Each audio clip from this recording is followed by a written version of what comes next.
everything else, before the day fades completely, before the noise of the world follows you into the night, I invite you to pause, not to do anything special, not to fix your life, not to understand something complicated, just to be here, just to listen. This is not a video that asks you to concentrate. It does not ask you to believe in anything, and it does not ask you to change who you are. This is a place to rest, a place where thinking can slow down, a place where the body can finally exhale. Tonight we are going to walk gently into an ancient wisdom, not as history, not as religion, but as a living experience you can feel right now in your own breathing. This path has been known by many names: Zen, meditation, awareness. But the name does not matter. What matters is this moment. You may be listening because your mind feels tired, or because sleep does not come easily, or because something inside you is searching, quietly, without words. Whatever brought you here is welcome. You do not need to stay awake until the end. You do not need to follow every sentence. If your eyes grow heavy, let them close. If your thoughts drift, let them drift. These words are meant to flow around you, like the sound of rain, like a calm voice in a dark room. In this video, we will explore why the mind feels restless, why peace seems close but hard to hold, and how a simpler way of seeing can change everything without forcing anything at all. We will speak about life, about letting go, about awareness, and about the quiet freedom that appears when you stop fighting your own experience. So settle into a comfortable position. Let your shoulders drop. Let your jaw unclench. Let the weight of your body be supported. There is nowhere else you need to be, nothing else you need to do. This moment is enough. And when you are ready, let us begin. Tonight, as you lie down and let your body grow heavy, I invite you into a different kind of story. It is not a fairy tale and not a sermon. It is a quiet journey into the heart of Zen, not as a religion you must believe in, but as a path you can feel in your own breath, in your own chest right now. You do not need to agree with anything. You do not need to achieve anything. For now, you only need to listen and rest. Let the words move like slow waves through your mind. If you fall asleep, that is perfect. If you stay awake and curious, that is also perfect. This is not an exam. This is a long night walk under the stars of an old wisdom. The word Zen itself comes from a very simple root. Long ago in India, there was a word that meant meditation. It traveled into China and then into Japan. It changed its sound, but not its heart. In China, people said Chan. In Japan, they said Zen.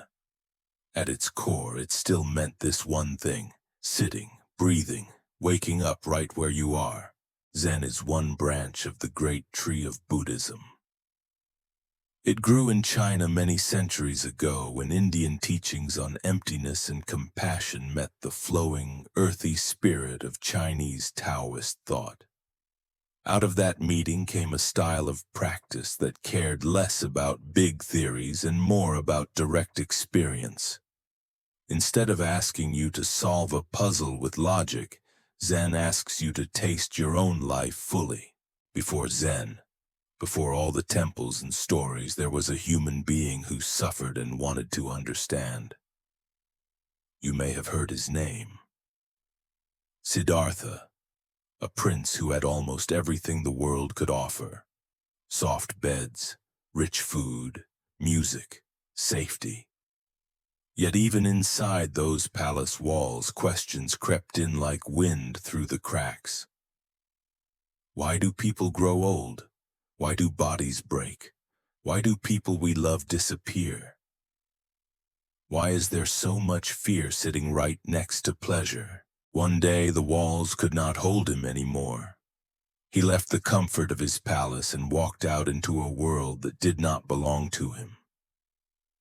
He saw illness up close, not as an idea but as a face. He saw the slow bending of a spine with age. He saw a lifeless body being carried away. In those moments, something in him cracked open. All the luxury in his life could not cover the raw fact that everything changes and nothing can be kept. At first, he believed that the way out of suffering must be as extreme as the suffering itself. He pushed his body beyond its limits. He starved himself. He denied sleep. He sat in harsh weather until his skin clung to his bones. The story says that at one point he was so thin that if he touched his stomach, he could feel his spine. Yet peace did not arrive. His mind was still noisy. Craving still moved in circles. The pain of the body did not erase the pain of the heart. One day, he accepted a simple bowl of food from a village girl. In that moment, something shifted. He realized that hurting himself was just another kind of attachment. Another idea of I must earn enlightenment by punishment. He saw that both extremes had failed him. Indulgence had failed. Torture had failed. So he chose a middle way, not a weak compromise, but a clear path between. A way of being fully alive, fully awake, without running toward pleasure or away from pain. He sat down under a tree and made a quiet vow. He would not get up until he understood the truth of this life, not an abstract truth, but one that cut right to the root of fear. The story says that he sat through temptations, through waves of doubt, through visions that tried to pull him away. But late in the night, as the sky began to pale, a new kind of seeing opened. He saw how every experience, every feeling, every thought is linked to countless causes and conditions. He saw that nothing stands alone. In that seeing, the feeling of a solid, separate me began to soften. The way a block of ice softens when it meets the warmth of the sun. The ice is still made of water, but it loses its hard edges. In the same way, the idea of a fixed, separate self lost its sharpness. What remained was a wide, clear awareness, tender and fearless at the same time. People later called this awakening. They called him the Buddha, the one who has woken up. But he never claimed to be a god. He was a human being who had gone all the way into the question of suffering and had not turned away. This is the root from which Zen later grew. Zen does not worship a faraway deity who lives in the sky. Zen bows to this possibility inside each person. The possibility of waking up from automatic living, from days that blur into each other, from a life spent half asleep on trains and offices and glowing screens. Zen whispers a different invitation. What if this breath was important? What if this moment right now is the only doorway you ever really have?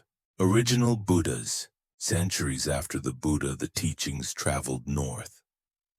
One figure stands like a shadow at the doorway between India and China. His name is Bodhidharma. Many legends cling to him. People say he crossed mountains and seas to bring a direct way of meditation to China. They picture him as a fierce monk with piercing eyes and thick eyebrows, sitting facing a wall in silent practice for years. Whether the stories are exact or not, his image carries a message. Truth is not found in endless argument. It is met in stillness. It is recognized in the very mind that is listening now. Encyclopedia Britannica. Later, the tradition that grew from this would be called Chan in China and Zen in Japan. It spread into monasteries, then into cities, then into the wide world. It shaped gardens with simple stones and raked sand. It shaped poetry that could fit on one breath. It shaped the quiet choreography of the tea ceremony where every gesture, from lifting the cup to turning the wrist, became a chance to be completely present.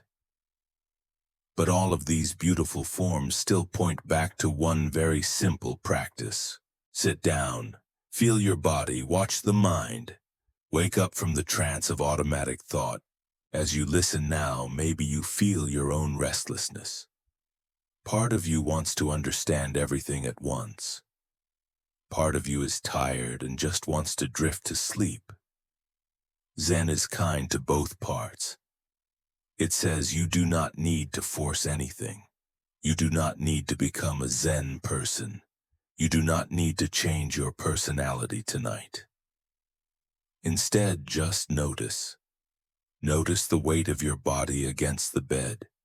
Notice how the air moves in and out of your nose. Notice how thoughts rise like bubbles and vanish again. The noticing itself is already a seed of awakening. If you have ever felt that life was moving too fast, if you have ever scrolled through your phone chasing tiny hits of excitement and feeling strangely empty afterward, if you have ever lain awake at night with a hurricane of what if in your chest, then you already know the problem Zen is pointing to. The problem is not that you are broken. The problem is that your mind is being dragged around by craving and fear, almost all the time, without rest. Zen offers a pause. It offers a chance to see this pattern clearly and to discover that you are more than the storm of your thoughts. Tonight, this is enough. To lie here, to breathe, to let these stories and images wash over you like the sound of rain on a roof. In the next part of our journey, we will walk more closely with the Buddha and the early Zen masters. We will look at what they discovered about suffering, desire, and the strange idea that there is no fixed self at the center of your life. But for now, you can rest. Let your eyes grow heavy. Let your jaw unclench. Let your hands soften. There is nowhere else you need to be. In the first part of this journey, we stayed close to the beginning. We watched a prince walk out of his palace. We watched him touch sickness, old age, and death. We watched him swing from one extreme to another until he found a middle way. Tonight, we go a little deeper. Not into theory for its own sake, but into the very question that moved him. Why do we suffer so much even when our lives look fine from the outside? When people later tried to summarize what the Buddha discovered under that tree, they spoke of a simple pattern. They did not call it a command, they called it a truth. Actually, they spoke of 4 truths, like 4 steps in a quiet diagnosis. First, there is suffering. Second, suffering has causes. Third, suffering can end. Fourth, there is a path that leads to that ending. You do not have to memorize these steps. You can feel them in your own life. Think of the times when you felt a sense of lack, even when nothing was wrong on the surface. The meal was good, but the taste did not last. The message you waited for finally arrived, but the thrill faded almost at once. The holiday ended, and on the way home you felt a familiar tightness return to your chest. It is as if ordinary life is built on a quiet ache. Not always dramatic pain, but a subtle sense that something is missing. This is the first truth. In the language of old India, it had a name that is often translated as suffering, but it also carries the sense of unsatisfactoriness. Like a wheel that is not quite round, it can roll, but it bumps along. Life still has beauty and joy, but under that there is a wobble. Nothing we can hold on to stays the same. Bodies change, feelings shift, people leave. Even our own minds are like weather. Sunny one moment, stormy the next. The second truth goes a step further. It says that suffering is not random. It has causes. One of the deepest causes is craving. Not simple desire like feeling hungry and wanting food. Craving is tighter. It grabs. It says, I must have this or I am nothing. Or it says, this must never happen to me, or I cannot bear it. There is craving for pleasure, craving for existence, craving for non-existence. In a way, craving is the constant attempt to freeze a moving river. The Buddha did not say that pleasure is evil. He did not say that we should never enjoy anything. He saw that the problem lies in the grasping, not in the world itself. A soft bed is not the problem. The belief that you cannot be okay without a soft bed is the problem. A kind word is not the problem. The belief that you are worthless unless people praise you is the problem. We cling to pleasant experiences and try to make them last forever. We push away unpleasant experiences and try to banish them forever. We build a self-image out of every small victory and defeat. And then when life moves on, as it always does, we feel torn apart. The third truth is both simple and wild. If suffering has causes, then it is not a fixed fate. It can end. Not in the sense that nothing painful will ever happen again. Bodies will still age. People will still die. But the way the mind relates to these facts can transform. When craving loosens its grip, suffering loses its fuel. When the mind stops insisting that the world obey its wishes, a different kind of peace appears.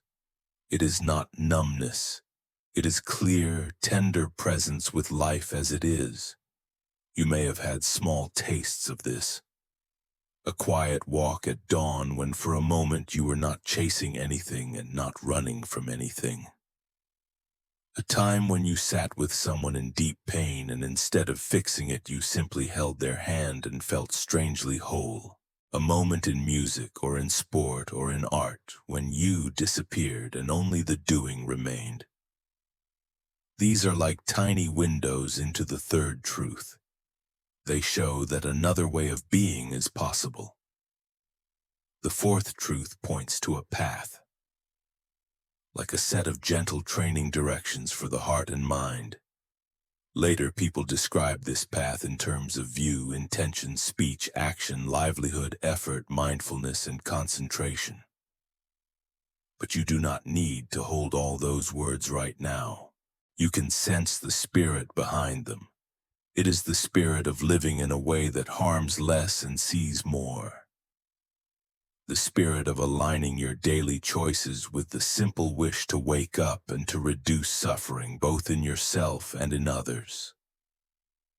Zen grew out of this soil. It takes these four truths and turns them into living questions.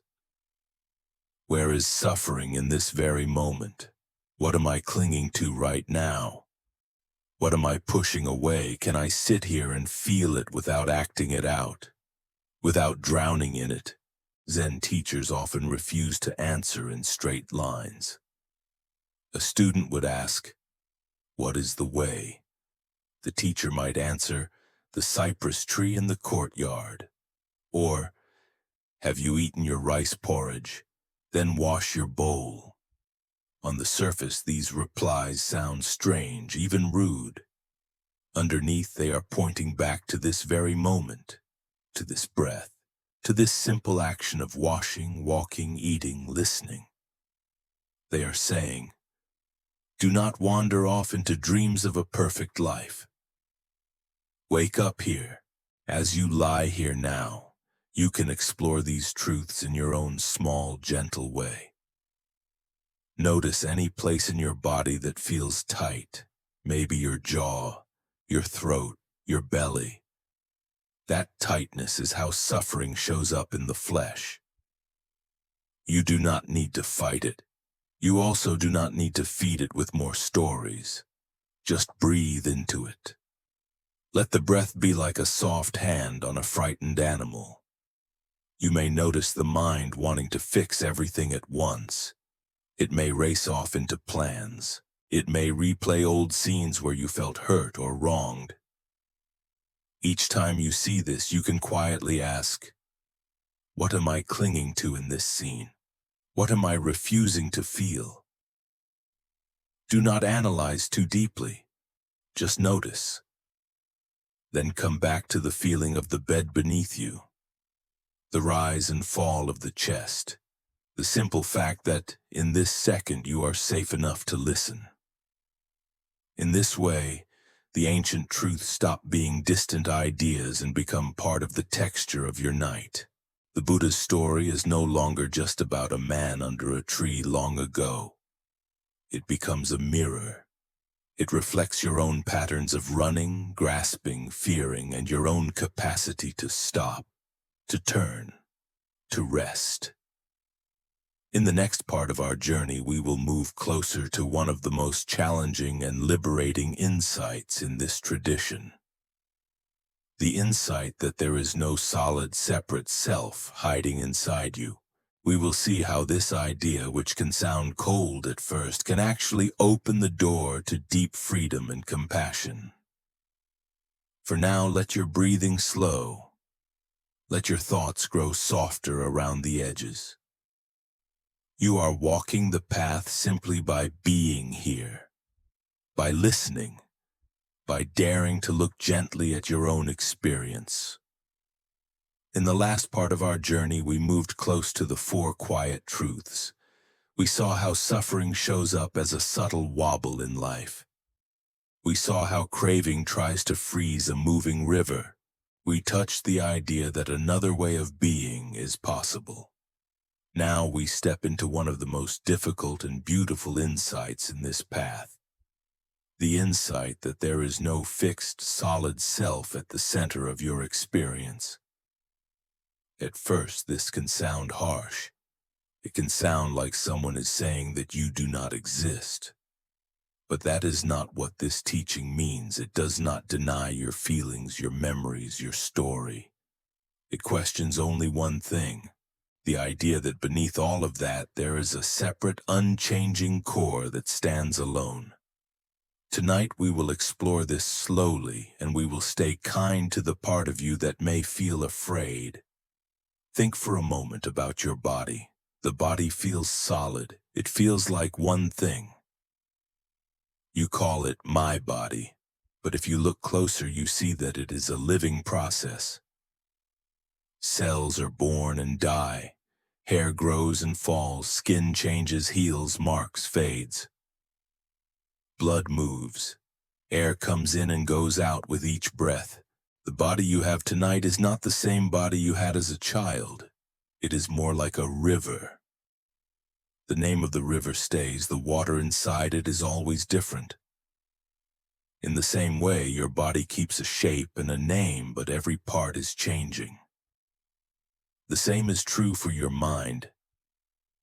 Think about the person you were 5 years ago, or even 1 year ago. Your tastes, your fears, your hopes, your style of speaking. They may have shifted. You have learned new things. You have forgotten other things. Some beliefs that once felt solid may now seem strange. Some wishes that used to burn in you may now feel faint. There is a thread of memory that links your days together. Yet when you look closely, you see that your mind too is a stream. Thoughts appear, stay for a moment, then pass. Feelings rise and fall like waves. Moods come and go. Sometimes you feel open, sometimes you feel closed. Sometimes you feel strong, sometimes you feel small. The teaching of no fixed self simply invites you to see this. It does not say that nothing exists. It says that what you call I is not a hard, separate rock. It is a flowing pattern woven from body, feelings, perceptions, thoughts, and habits. These pieces depend on food, on breath, on other people, on culture, on countless events you cannot even name. You are not a sealed island. You are more like a whirlpool in a great river. You have a shape, but your shape is made of movement and connection. When we do not see this, we suffer. We cling to a certain image of ourselves. We decide, I am this kind of person and not that kind. I must always be strong. I must always be kind. I must never fail. I must always be admired.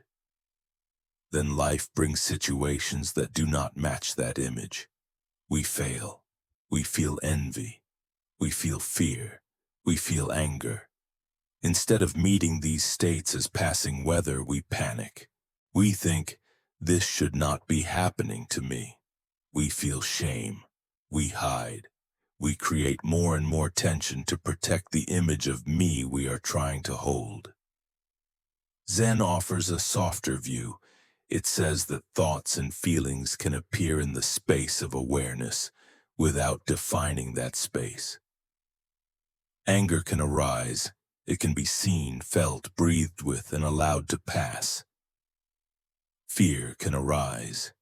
It can be held like a child and comforted. None of these passing states have to be your identity. They do not have to be your prison. When you loosen the idea of a fixed self, you also loosen the idea that you must defend this self at all costs. You do not need to win every argument to prove that you are smart. You do not need to collect achievements to prove that you have value. You do not need to be perfect to deserve love. A softer question appears, not, who am I once and for all? But, what is happening right now, and how can I respond with wisdom and kindness? There is a famous image that helps to feel this. Imagine a net that stretches across the whole universe. At each point where the threads meet, there is a jewel. Each jewel reflects all the other jewels. You can see the whole net shining in the surface of just one. You can imagine yourself as one of these jewels. You are real. You shine in your own way. But your shine comes from endless reflections. From your parents and ancestors. From friends and strangers. From the land where you were born. From the language you speak. From music you heard. From books you read. From all the love and all the hurt that shaped you. You are not less precious because of this. You are more so. You are the meeting point of countless lives. When you lie here and breathe, you can test this in a very simple way. Feel the air entering your nose. That air is not you. A moment ago, it was part of the room. A second later, it will be part of your blood. Then part of your cells. Later it will leave again. You are made of not you. And yet here you are, sensing, feeling, hearing these words. The boundary between you and the world begins to look less like a hard wall, and more like a porous skin. Something can pass through. Something can touch and be touched. This view has a strange effect on fear. When you cling to a fixed self, the world is full of threats. Every change feels dangerous. Every loss feels like a piece of you being cut away. When you understand that your nature is change, that you are already a wave in a larger sea. Loss is still painful, but it is not an attack on some eternal statue. It is part of the movement of life. Grief flows. Love flows. In Zen, some teachers put this in sharp, simple phrases. They say, "Show me your original face before your parents were born." They are not asking for a picture. They are pointing to this space of awareness that is here before any idea of I am this or that, before your job, before your roles, before your history. Right now, as you listen, you can taste a little bit of that. Notice the sounds around you. Notice the sensations in your body. Notice the thoughts passing by. All of them appear in a quiet knowing. That knowing is not an object. You cannot see it as a thing. You can only be it. You have been this knowing since you were a child, even as the content of your life has changed. Zen practice is a way of resting more and more in this open knowing, rather than in the shifting stories about who you are. As you relax into this, something beautiful happens. Compassion grows more natural. If you are not a sealed self and others are not sealed selves either, then the pain of another is not completely separate from you. Their fear echoes your own. Their joy lights something in you. Helping them is not a noble sacrifice from a distant hero. It is the natural movement of a heart that recognizes its kinship with all beings. Tonight, you do not need to force this understanding. You do not need to repeat, "There is no self," like a slogan. That would just be another idea to cling to. Instead, you can let the idea rest in the back of your mind, like a soft question. Who is breathing? Where do I end and the world begin? What if the answer is not a sharp line but a gentle blending? Let these questions drift like clouds. There is no rush. In the next part of our journey, we will see how this insight of no fixed self meets daily life. We will explore how Zen understands ordinary actions. Walking, eating, working, loving. We will see how awakening is not an escape from the world, but a way of standing right in the middle of it with an open, steady heart. For now, feel the bed holding your weight. Feel your breath moving all by itself. Feel how, even without effort, life continues to flow through you. You are not a solid block. You are a living stream. And it is safe, at least in this moment, to rest. In the last part, we softened the idea of a fixed self. We saw the body as a river, not a statue. We saw the mind as weather, not a prison. Now we take the next step. We bring this understanding out of quiet reflection and into ordinary life. Zen does not stay on the cushion. It walks, it eats, it works, it speaks.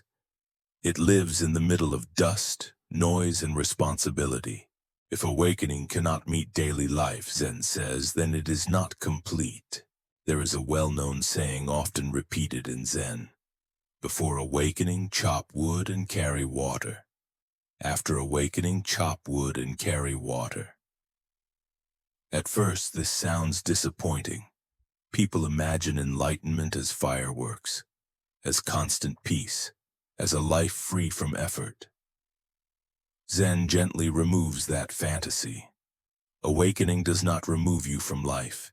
It removes the extra layer of struggle you place on top of life.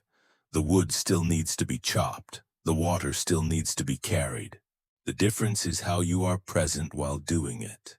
Most of us live as if the present moment is only a bridge to somewhere else. We eat while thinking about the next task. We walk while replaying an old argument. We listen while planning our reply. The body is here, but the mind is always leaning forward or backward. Zen calls this being asleep with open eyes. Life passes through us, but we rarely touch it fully. Awakening in Zen is not about adding something special. It is about subtracting this constant absence. Think about something simple like drinking a cup of tea. Usually the hand lifts the cup automatically. The taste is barely noticed. The mind is busy somewhere else. Zen invites a different way. Feel the warmth of the cup. Notice the weight in your hand. Taste the bitterness or sweetness. Sense the moment when swallowing happens on its own. In that brief act, the whole universe is present. The tea came from rain, soil, sunlight, and human hands. Your body came from food, care, and countless causes. When you meet the cup fully, there is no need to add meaning.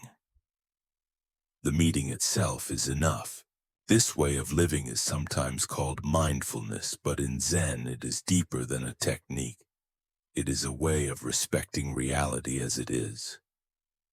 When you walk, just walk. When you eat, just eat. When you feel sad, just feel sad. This does not mean becoming dull or passive. It means not splitting yourself in two. Not living half in your head and half in your body. Zen practice trains you to let each moment be whole. This becomes especially important in work. Many people feel that work is where they lose themselves.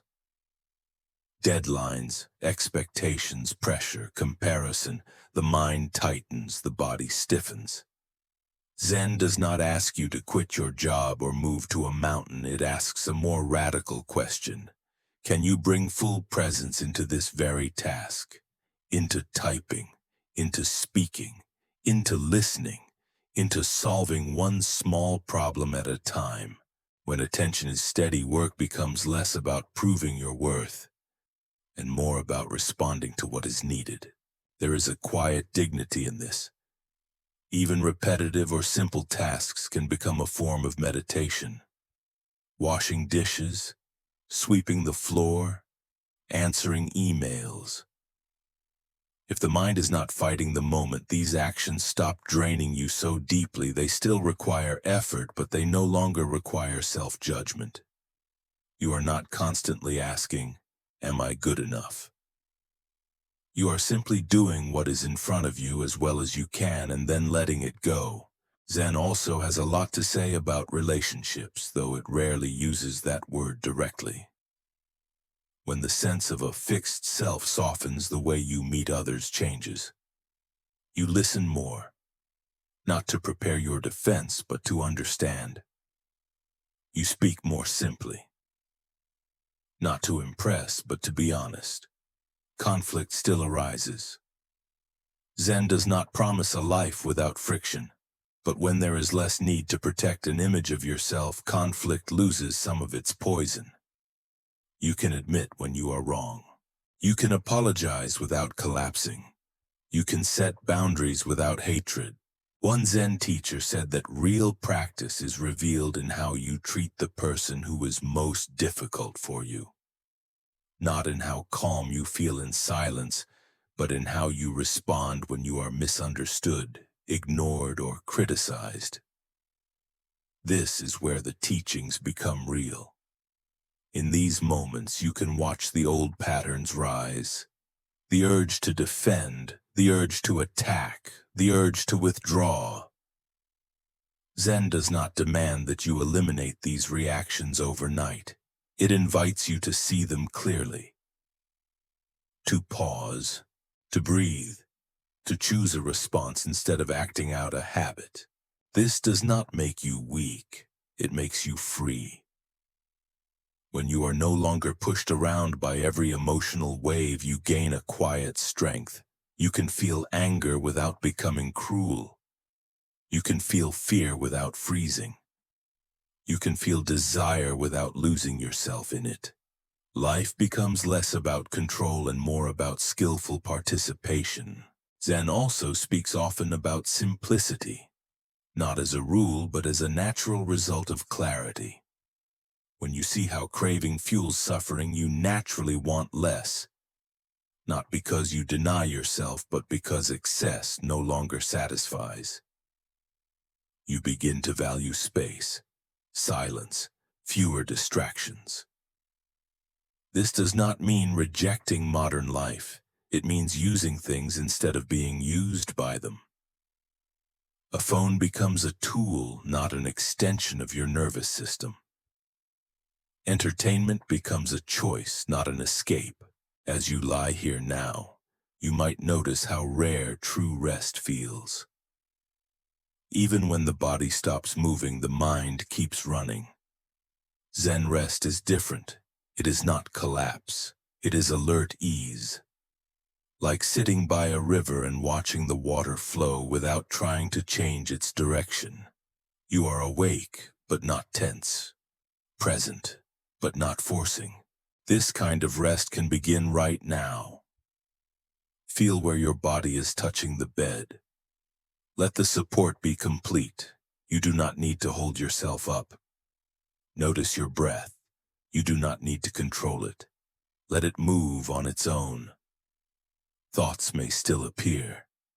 Let them come and go like footsteps passing outside your door. You do not need to open the door for each one. Zen practice over time builds trust in this simplicity. Trust that you do not need to constantly improve yourself to be worthy. Trust that life can be met one moment at a time. Trust that awareness itself is stable, even when experiences are not. This trust is quiet. It does not announce itself. It shows up as a little more patience, a little more kindness, a little less fear. In the next part of our journey, we will step into one of the most distinctive tools Zen uses to point beyond ordinary thinking. The strange, playful, and sometimes shocking world of koans. Stories and questions that are not meant to be solved but lived. They will invite the mind to loosen its grip and fall into a deeper kind of understanding. For now, let yourself rest in the ordinary miracle of breathing. Nothing special is required. Just this moment fully allowed. In the last part, we brought Zen into ordinary life. We saw how chopping wood and carrying water never really end. We saw how presence can live inside work, relationships, and rest. Now we enter a doorway that feels very different. A doorway that Zen uses not to explain reality, but to break our addiction to explanation itself. This doorway is called the koan. At first, koans can feel confusing, even frustrating. They sound like riddles, but they are not meant to be solved with clever answers. They sound like jokes, but there is nothing casual about them. A koan is more like a mirror held up to the mind. When you look into it, you see not the answer, but the way you search for answers. Imagine someone asks you, "What is the sound of one hand clapping?" The ordinary mind immediately looks for a trick. It tries to imagine a sound. It tries to escape the question. It may even feel irritated. "This is nonsense," the mind says. But Zen smiles at this reaction. The koan is doing its work. It is pressing directly on the habit of thinking that truth must always fit into words and logic. Another famous koan tells of a monk who asked, "Does a dog have Buddha nature?" The teacher answered, "Moo." The word does not mean yes. It does not mean no. It cuts through both. When students hear this, they often feel lost. But the purpose is not to create confusion for its own sake.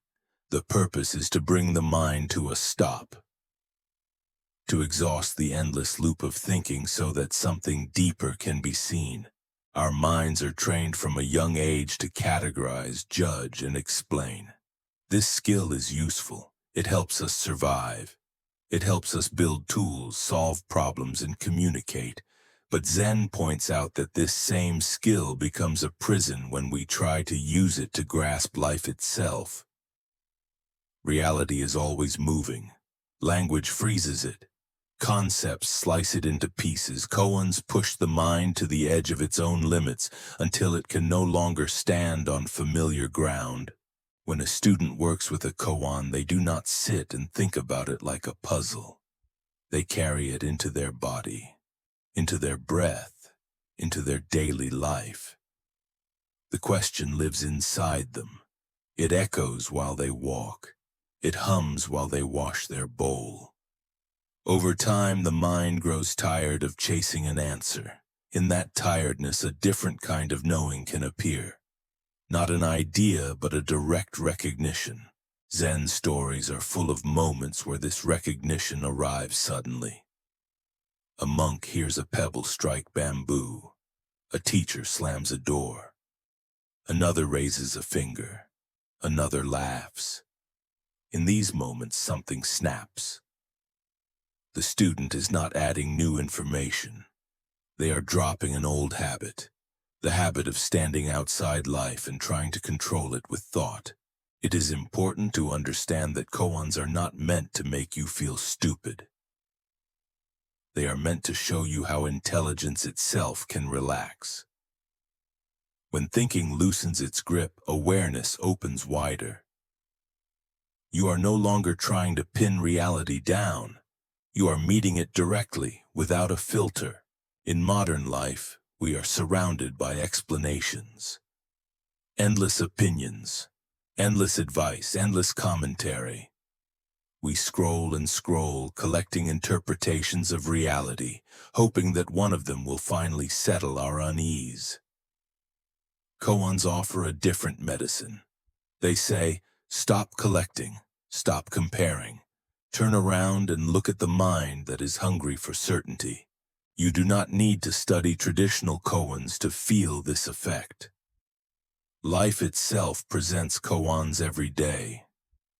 A moment of loss that cannot be explained away. A sudden joy that has no clear cause. A conflict where both sides feel right. A question like, who am I when no one is watching? These moments resist simple answers. Zen invites you to stay with them without rushing to closure. As you lie here now, you can feel how the mind wants to grab onto something solid. Even these words may become something to hold. Zen gently encourages you to let go again and again. Let the words point, then fade. Let the silence underneath them become more noticeable. You might notice that when you stop trying to understand, there is a subtle relief. The body softens. The breath deepens. The constant pressure to figure everything out eases. This is not ignorance. It is intimacy.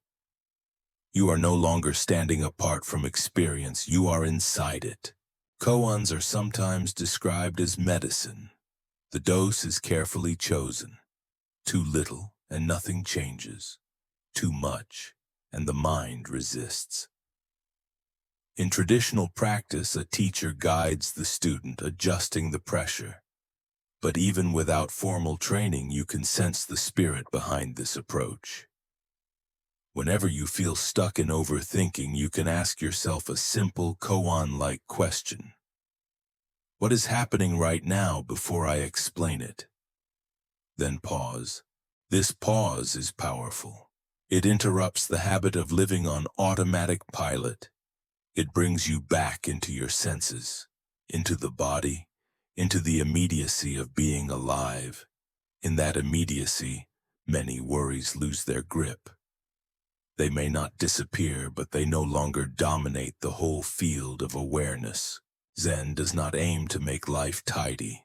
It aims to make life vivid. Koans sharpen this vividness. They strip away the layers of interpretation that dull our experience. They invite us to meet joy and pain without armor, without commentary, without delay. In the next part of our journey, we will explore how this direct way of seeing shapes the ethics of Zen. Not rules carved in stone, but a living sense of responsibility that grows naturally from awareness and compassion. We will see how wisdom and kindness are not separate paths, but two expressions of the same awakening. For now, let the questions rest. You do not need answers tonight. Let your mind float in the open space these stories create. Let your breathing carry you gently towards sleep, or toward a quiet, wakeful rest. In the last part, we stepped into the strange and playful world of koans. We saw how Zen uses questions without answers to loosen the grip of ordinary thinking. Now we move into something that may feel more grounded and familiar. We explore how Zen understands ethics, compassion, and responsibility. not as a list of rules, but as a natural expression of awakening. When the sense of separation softens, the way we treat others changes on its own. Many people assume that religion begins with commandments. Do this. Do not do that. Zen takes a different approach. It starts with awareness. When you see clearly, when you feel your connection with life, certain actions stop making sense. Harming others begins to feel like harming yourself. Lying begins to feel like creating fog in your own mind. Exploitation begins to feel heavy, even when no one is watching. Ethics in Zen are not enforced from above. They grow from insight, like leaves growing from a healthy tree. Traditional Buddhism speaks of precepts, often translated as ethical guidelines. Zen teachers often describe them not as prohibitions, but as vows. Not, you must never, but I choose to. I choose to respect life. I choose to speak truthfully. I choose to be mindful of how desire moves through me. These vows are not about being perfect. They are about direction, like setting a compass toward north, even though the path will twist and turn. When you understand that there is no fixed, separate self, compassion stops being an abstract ideal. It becomes practical. If your life is woven into the lives of others, then their suffering is not distant. It touches you, whether you want it to or not. This does not mean you must carry the pain of the whole world on your shoulders. Zen does not ask for martyrdom, it asks for presence. It asks you to respond to what is right in front of you, with the resources you have right now. A Zen story tells of a monk who was crossing a river with another monk. They came upon a woman who could not cross by herself. One monk picked her up and carried her across. Later, the other monk, still upset, said, "We are not supposed to touch women." The first monk replied, "I put her down at the river. Why are you still carrying her?" This story is not about rules being meaningless. It is about clinging. Ethics without awareness turn into burdens. Ethics with awareness become light. In daily life, this shows up in small ways. You notice when your words are sharp because you are tired, not because the other person deserves it. You pause. You choose a softer tone. You notice when you are about to buy something to fill a feeling of emptiness. You pause, you breathe. Sometimes you still buy it, sometimes you do not. The point is not purity, the point is seeing. Zen also speaks of compassion for oneself, though it does not always use that phrase. When you are harsh with yourself, when you punish yourself endlessly for mistakes, you create more suffering. You become rigid, defensive, afraid to look honestly at your own behavior. Gentleness toward yourself allows learning, it allows change, it allows responsibility without collapse. As awareness deepens, many practitioners feel drawn to what is sometimes called engaged practice. This means bringing insight into the wider world, into social systems, into care for the earth, into justice and dignity for all beings. Zen has often been associated with quiet monasteries and private awakening. But many teachers remind us that silence and action are not opposites. Stillness can inform action. Action can express stillness. This does not mean there is one correct way to engage. Some people serve through teaching, some through art, some through caregiving, some through activism. Zen does not rank these paths. It asks only that action come from clarity, not from hatred or blind reactivity. When anger fuels action, it often creates new harm. When clarity fuels action, it has a different quality. Firm, but not cruel. Passionate, but not consuming. In the modern world, Ethical life is complex. Our choices ripple through systems we cannot fully see. Zen does not offer simple answers to these complexities. It offers a practice of staying awake inside them, of continually asking, what is the most skillful response I can offer right now? And then, after acting, being willing to learn from the results. As you rest here, you might reflect gently on this. Notice how your body feels when you act from care and how it feels when you act from fear or pride. The body often knows before the mind does. A tightening in the chest, a shallow breath, or on the other hand, a sense of ease even when the action is difficult. These sensations are part of your ethical compass. Zen ethics are not about becoming morally superior.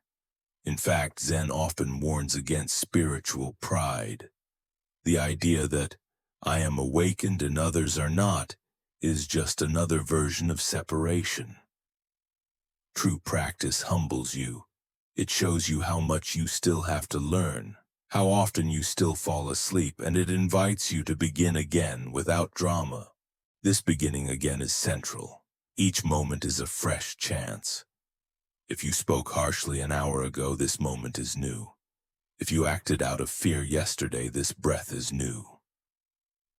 Zen bows to this freshness. It trusts the possibility of renewal.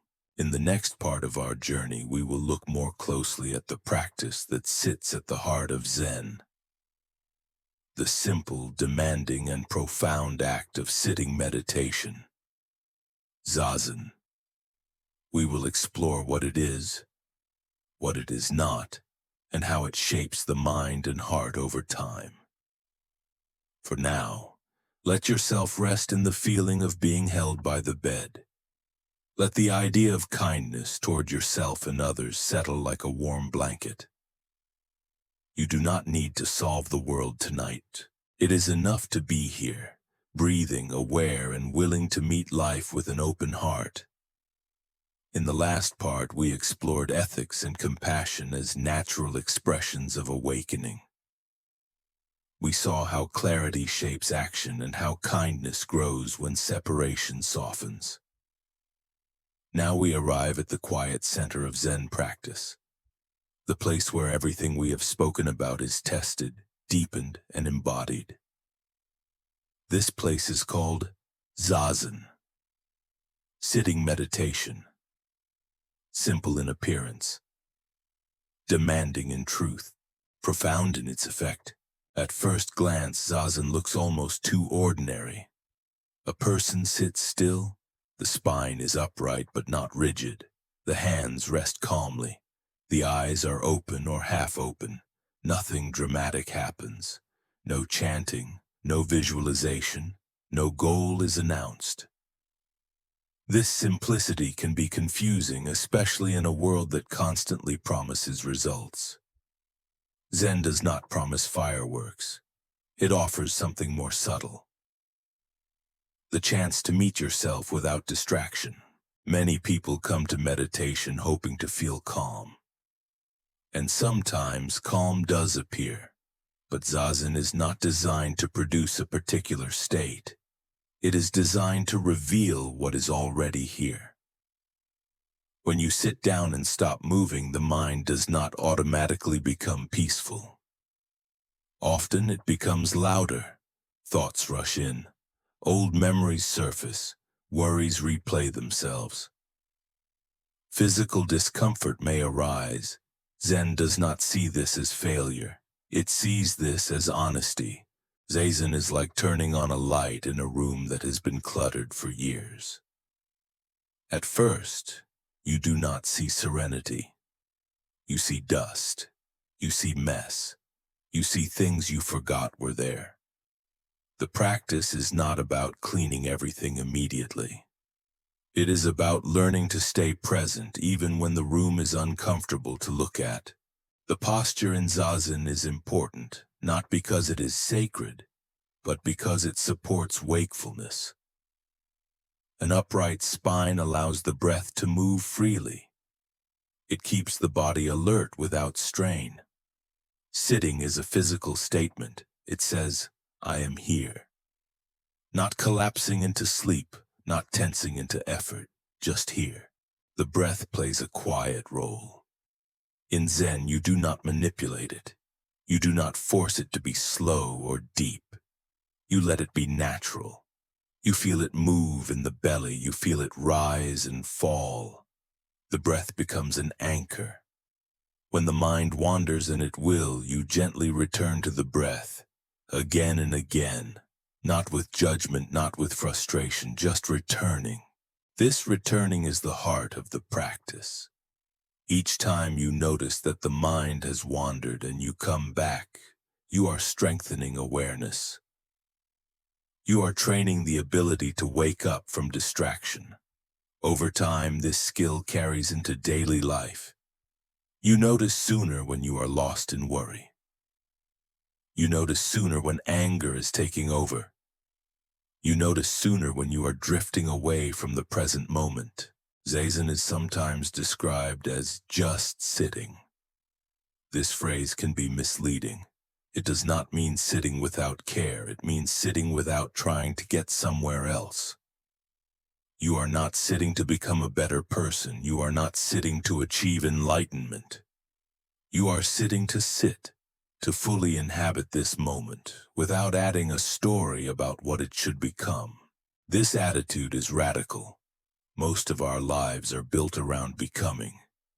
Becoming successful, becoming loved, becoming secure. Even spiritual practice can become another project of self-improvement. Zen gently dismantles this tendency. It says, and sit down, stop becoming, see what remains. What remains is awareness itself, quiet, steady. Not always comfortable, but reliable. Thoughts come and go within it. Sensations arise and fade.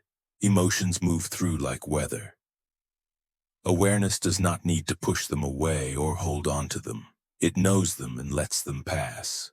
At times, sitting can feel boring. The mind may complain. This is pointless. Nothing is happening. Zen pays close attention to boredom. Boredom is often the mind's reaction to not being fed stimulation. When you stay with boredom instead of escaping it, something interesting happens. The senses wake up. Subtle sounds become noticeable. The feeling of the breath becomes rich. The body reveals layers of sensation. Boredom dissolves into aliveness. At other times, sitting can feel difficult. Pain in the knees, tightness in the back, restlessness in the chest. Zen does not encourage unnecessary suffering. Adjusting posture mindfully is allowed. But it also invites you to investigate discomfort. Can you feel pain without turning it into a story, without immediately resisting it? Often when resistance softens, the pain changes. It may still be there, but it no longer dominates the whole field of experience. This learning carries into life. When emotional pain arises, the same pattern appears. At first, it feels overwhelming, but when you stay present, when you breathe and allow, the experience becomes workable. You discover that you can be with difficult feelings without being destroyed by them. Zen sometimes uses the phrase, body and mind dropping away. This does not mean dissociating. It means that the usual tension of holding yourself together relaxes. The constant effort to manage experience eases. For brief moments, there is just sitting, just breathing, just being. These moments are not something you can force. They arise naturally when effort softens. Importantly, Zen warns against chasing these moments. If you cling to them, they become another object of desire, another thing to recreate. Zazen teaches patience. It teaches you to show up day after day without demanding a particular outcome. This patience reshapes the nervous system. It builds resilience. It builds trust. Over time, the boundary between meditation and life becomes thinner. You notice the same awareness present while walking, speaking, working. You realize that Zazen is not confined to a cushion. It is a way of meeting experience directly, wherever you are. As you lie here now, you may not be sitting in formal posture. That is fine. The spirit of Zazen can still be present. Notice your breath. Notice your body resting. Notice thoughts drifting through. You do not need to push them away. You do not need to follow them. Let them come and go like clouds crossing a wide sky. This sky does not need to be improved. It does not need to be controlled. It holds everything. Zen invites you to recognize this sky-like quality of awareness as your true home. Not something you must create, but something you can rest into. In the next part of our journey, we will explore how Zen understands awakening itself. Not as a final achievement, but as an ongoing living process. We will look at the difference between sudden insight and gradual integration, and how both shape the path. For now, let the body rest. Let the breath move naturally. Let awareness hold you gently without effort. There is nothing else you need to do. In the last part, we rested at the center of Zen practice. We sat quietly with Zazen. We saw how awareness reveals itself when striving softens. Now we turn toward a question that often arises naturally after practice deepens. What is awakening really? Is it a sudden event? Is it a gradual change? Is it something that happens once and is finished? Or something that continues to unfold over a lifetime? Zen speaks about awakening in a way that can feel both simple and unsettling. It does not describe it as a permanent state of bliss. It does not promise an end to difficulty. Instead, it points to a shift in perspective, a change in how experience is met.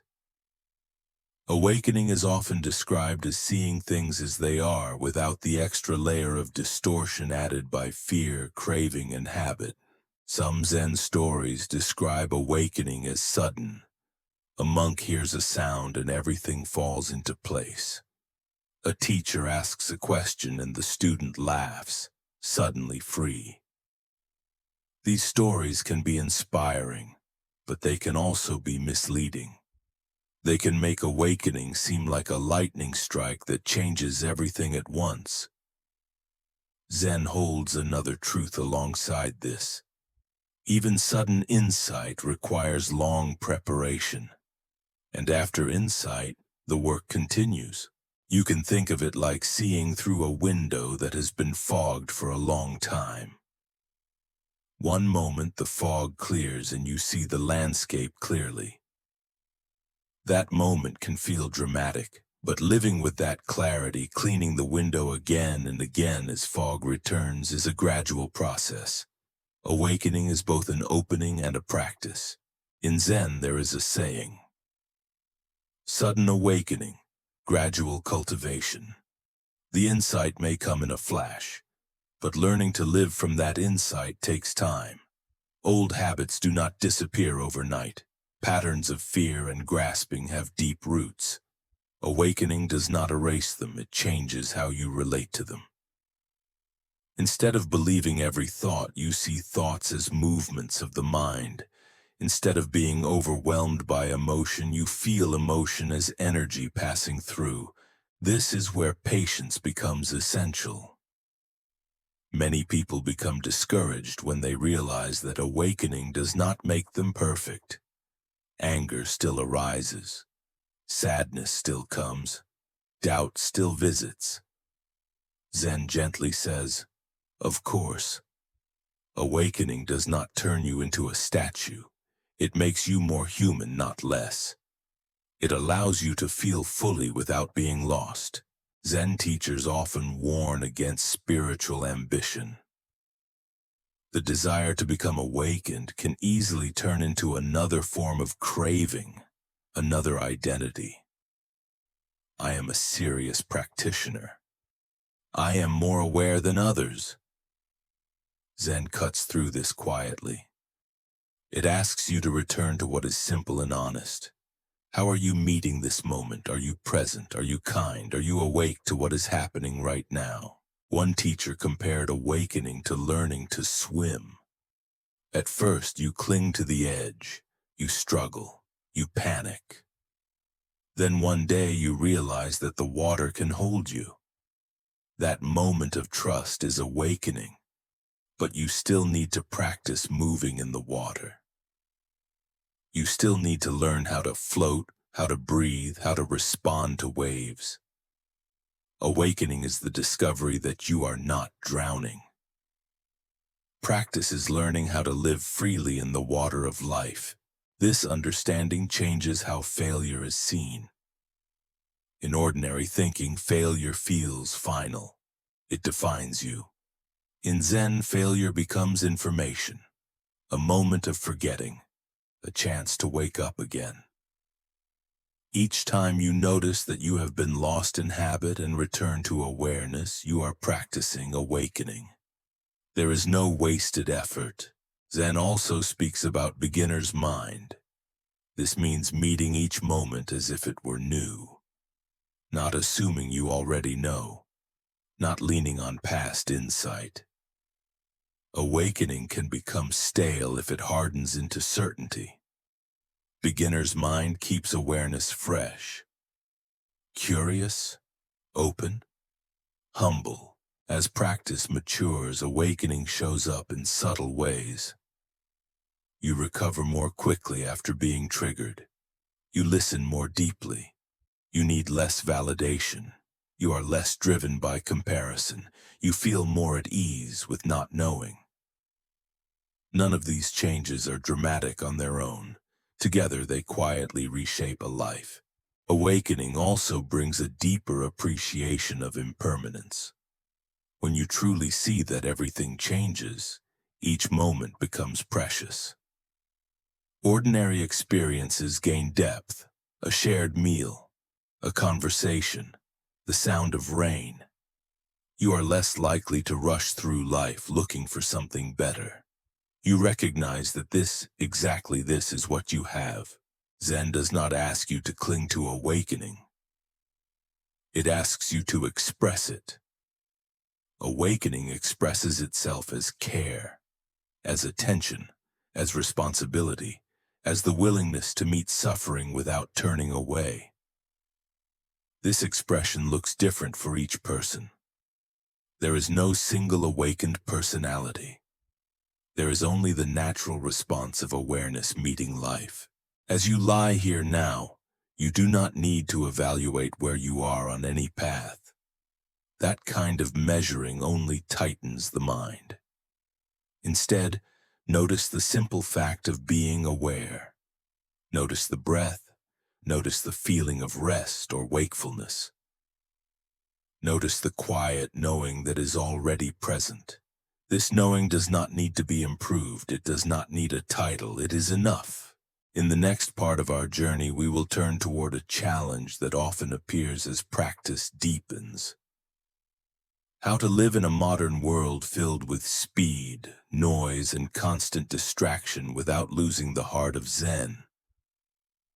We will explore how technology, work, and modern pressures meet ancient wisdom, and how practice can remain alive in the middle of it all.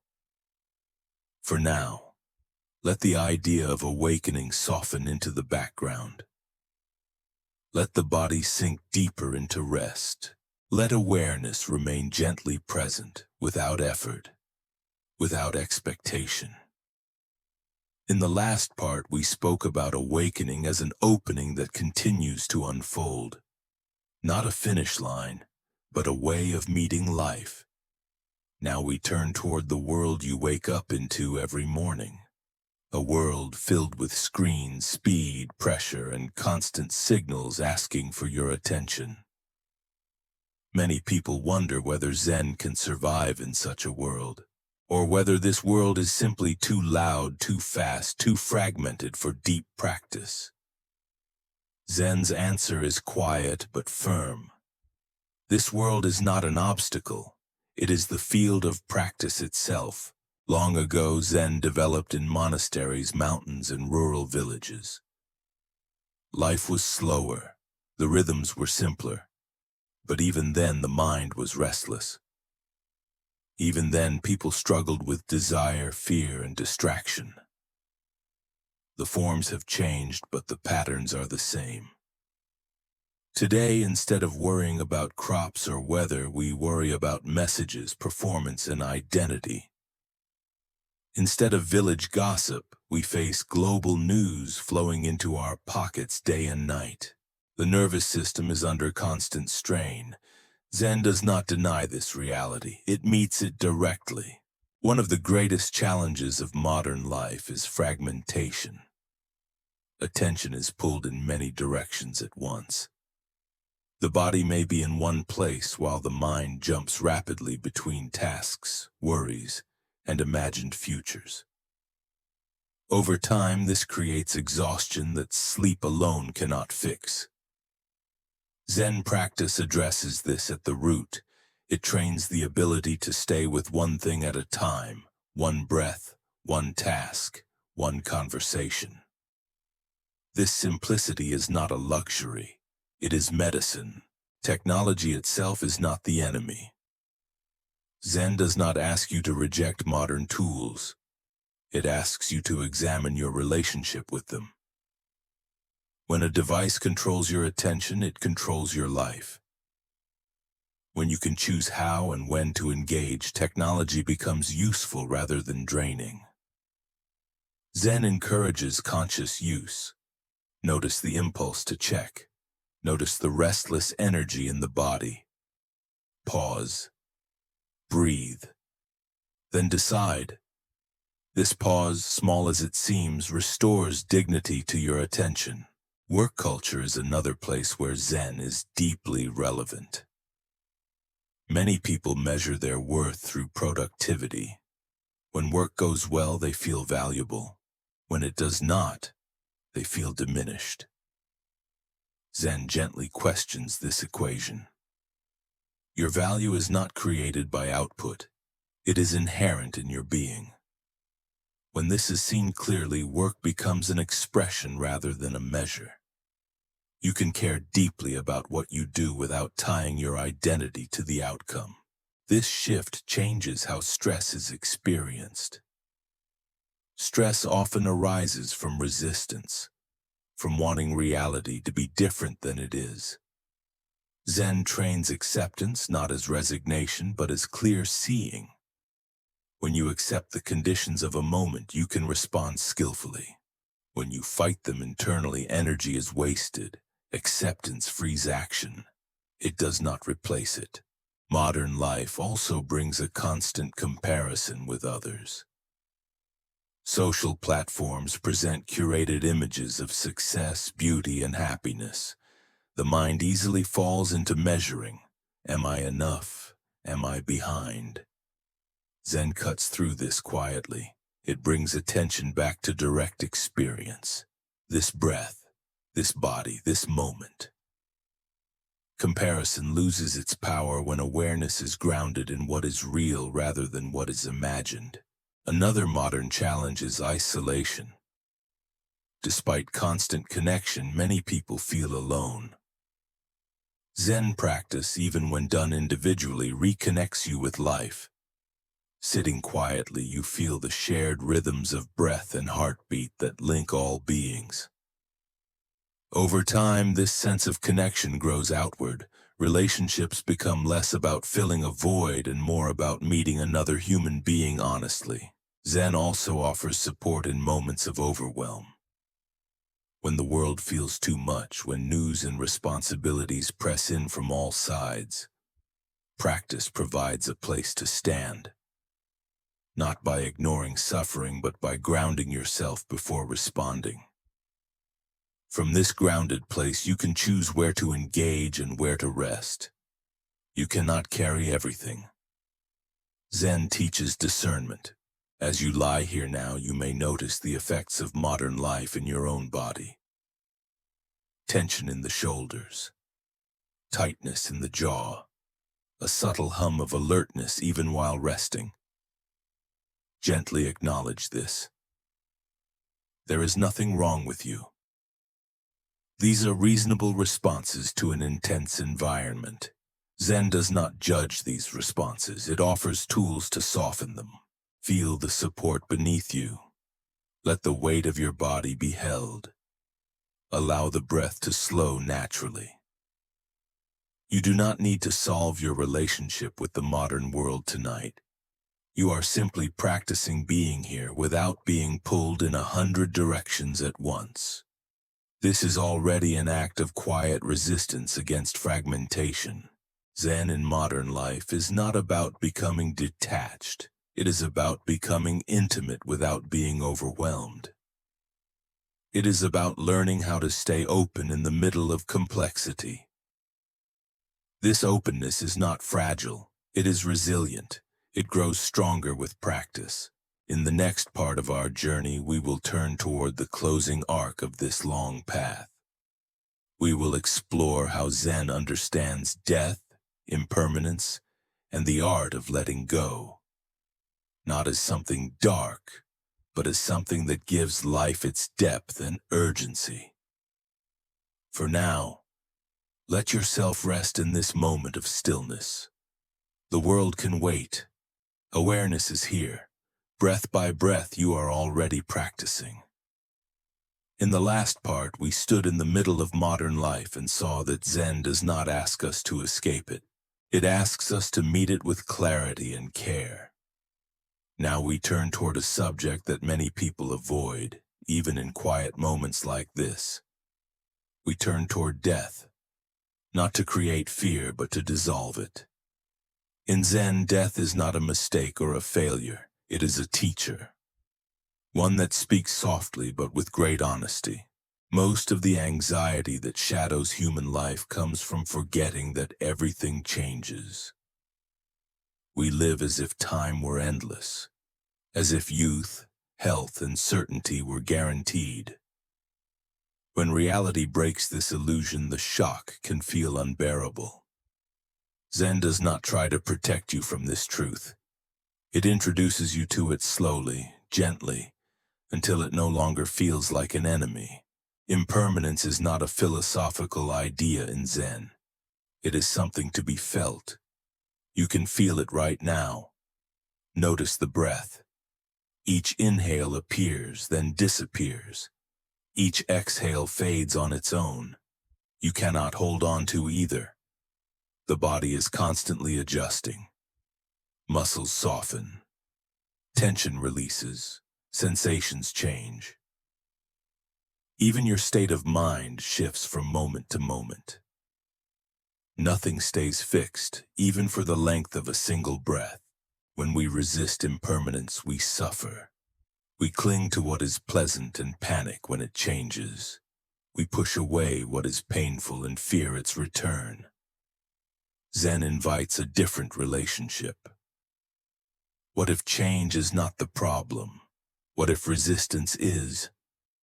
When you allow experiences to come and go without grasping or rejecting, life begins to flow more freely. Zen teachers often say that to understand life deeply, you must understand death. This does not mean dwelling on images of dying. It means recognizing that each moment is unrepeatable. When this is truly seen, life becomes vivid. Small things matter more. A conversation, a shared silence, the feeling of warmth in your hands. You stop postponing your life, waiting for a future that may never arrive. There is a Zen saying, "The great matter of birth and death." It sounds heavy, but its meaning is simple. How do you meet change?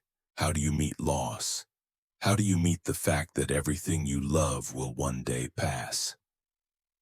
Zen does not offer comforting stories about escape. It offers something more grounded, the capacity to be present even when the ground feels unstable. Many people fear death because they fear the loss of self.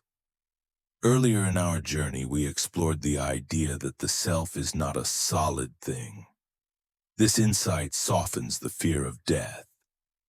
If the self is a flowing process rather than a fixed object, then death is not the destruction of a statue. It is a change in the flow. This does not erase grief. Loss still hurts. Love still aches, but the fear becomes less sharp. Zen practice prepares you for death by teaching you how to let go in small ways. Each time you release a thought, each time you allow a feeling to pass without clinging, each time you accept the end of a moment. These are rehearsals. They train the heart to trust the process of change. Over time, letting go becomes less frightening. In traditional Zen monasteries, practitioners sometimes reflect on death daily. Not to become morbid, but to stay awake. When you remember that life is fragile, you stop wasting energy on trivial resentments. You speak more honestly, you forgive more quickly, you appreciate more deeply. Death awareness paradoxically brings life into sharper focus. As you lie here now, you might notice a quiet sadness or tenderness arise. That is natural. Impermanence touches something deep. Zen does not push this away. It holds it with compassion. Sadness does not mean something is wrong. It means you care. And caring is a sign of an open heart. Zen also teaches that nothing truly disappears. Forms change, but life continues in different shapes. A wave rises and falls, but the ocean remains. This is not meant as a belief to cling to. It is a way of pointing toward continuity within change.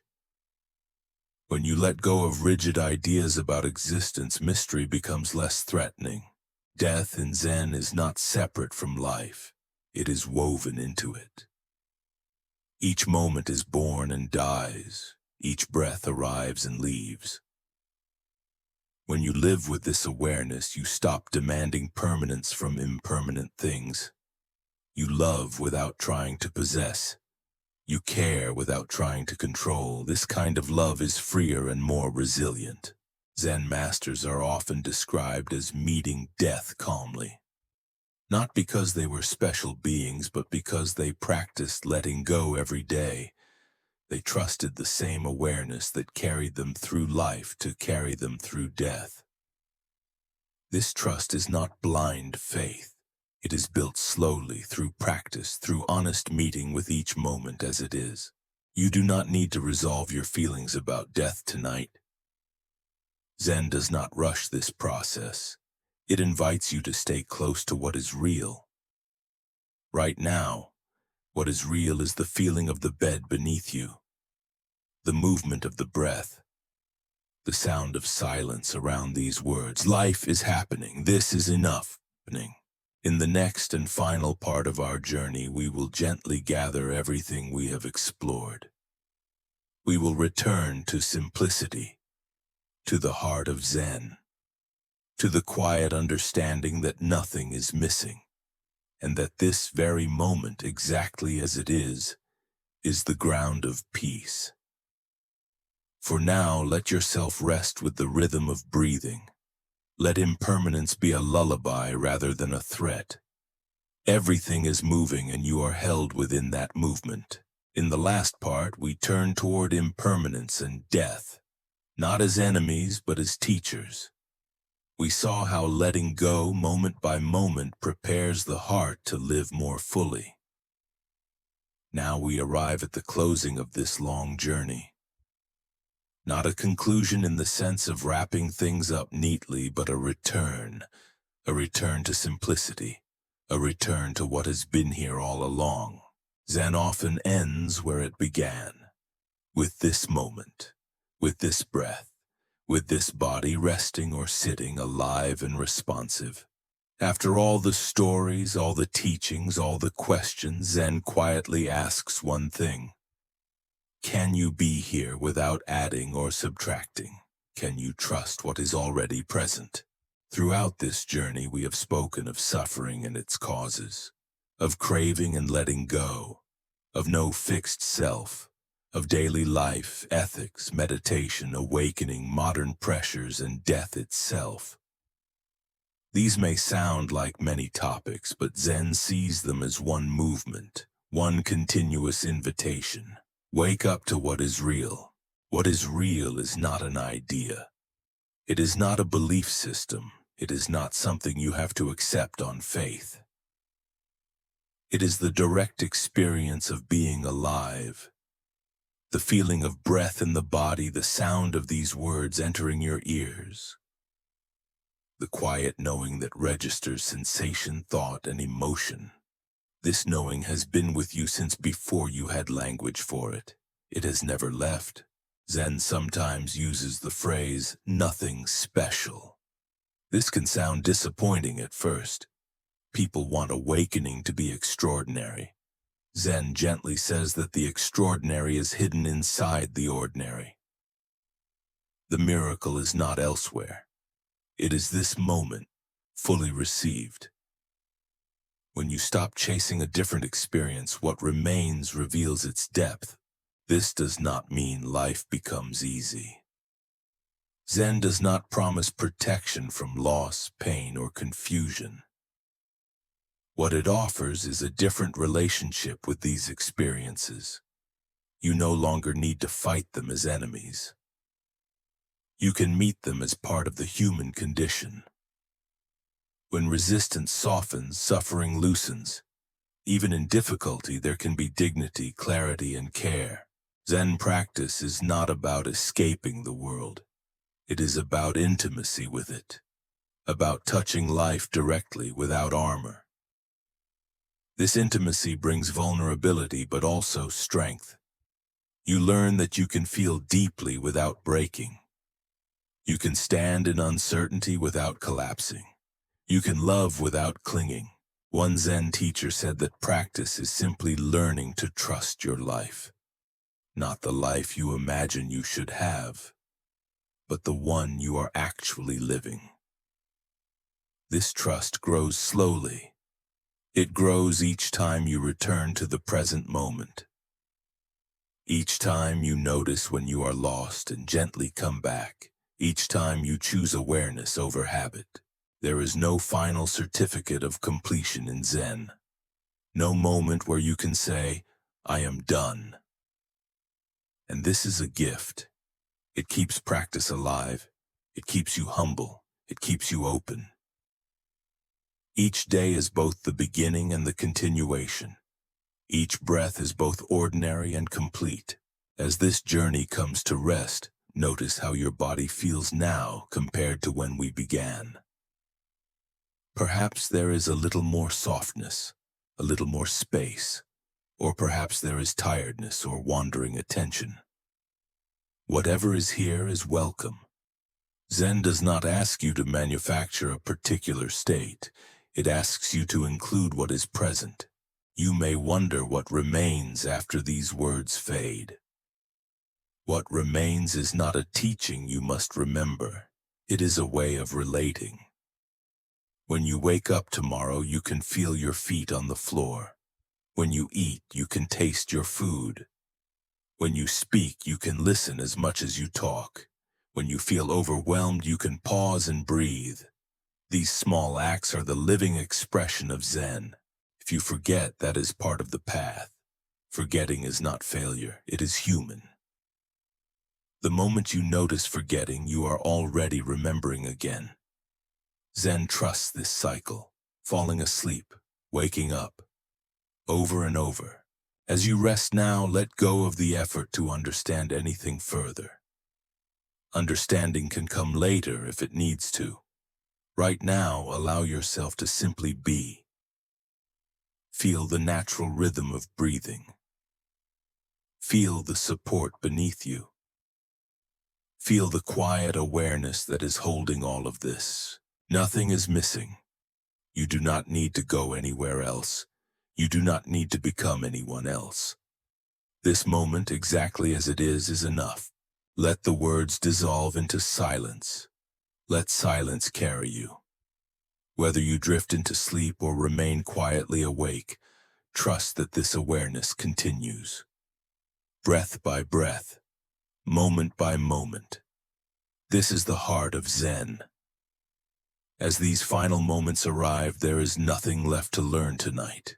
Nothing left to understand, nothing left to fix.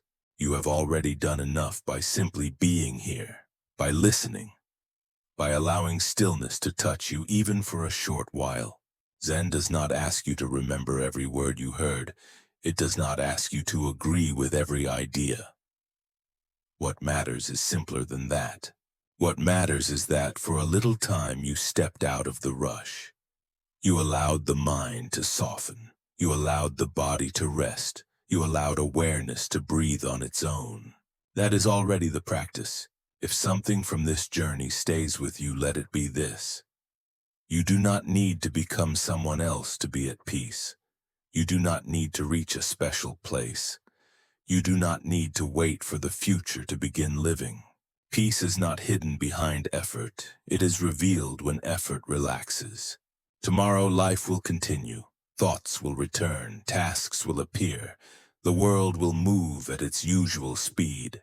But somewhere underneath all of that, this quiet knowing remains.